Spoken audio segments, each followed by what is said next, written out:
नमस्कार, मैं हूं शम्स ताहिर खान और आप देख रहे हैं वारदात।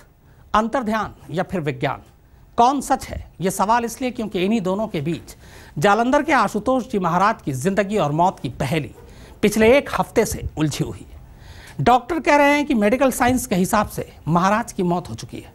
उनके शरीर के तमाम अंगों ने काम करना बंद कर दिया, लेकिन महाराज के आश्रम के संचालकों का कहना है कि महाराज अंतर्ध्यान में है, उन्होंने समाधि ले ली है। पर आखिर सच क्या है, आइए टटोलते हैं।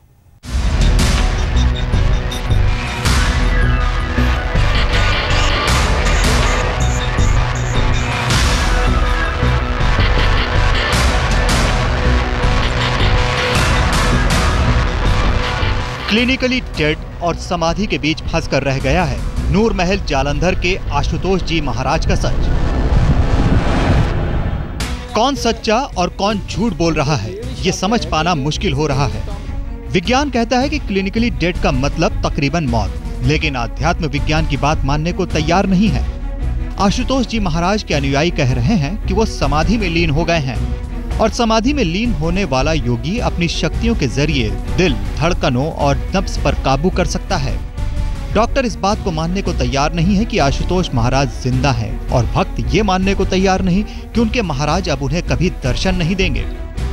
तीन तरह के लोग और तीन तरह की बातें। यूं तो महाराज के जिंदा होने और ना होने पर तमाम तरह की बातें हो रही हैं। कोई कहता है कि महाराज समाधि में हैं, कोई उन्हें मरा हुआ मान चुका है और कोई इन सब के पीछे गद्दी और संपत्ति को वजह मान रहा है। हमको ये भी शक है कि इसने ही काम कर दिया हो, उसका प्रॉपर्टी के लिए, कोई जायदाद हड़पने के लिए, कुछ गद्दी का भी मामला हो सकता है कि कौन बैठना है कि किसका तय नहीं हो रहा। इतना ही नहीं, 29 तारीख को डॉक्टरों ने उन्हें क्लिनिकली डेड घोषित किया। उसके बाद से लेकर अब तक 7 दिन गुजर चुके हैं और एक के बाद एक हर रोज नया सवाल खड़ा होता जा रहा है। आज हम आपको दिखाएंगे आशुतोष जी महाराज की मौत के 7 दिन बाद उनसे और उनकी मौत से जुड़े 7 सवाल। पहला सवाल, क्या है आशुतोष महाराज की असली कहानी? दूसरा सवाल, क्लिनिकली डेड का मतलब क्या होता है? तीसरा सवाल, क्यों बदल रहा है महाराज की बॉडी का रंग?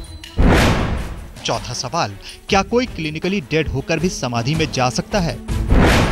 पांचवा सवाल, एक बंद कमरे में फ्रीजर के अंदर ये कैसी समाधि है?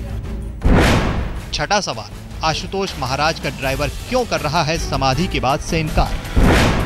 और सातवां सवाल, क्या मौत के पीछे है उत्तराधिकार या संपत्ति की लड़ाई?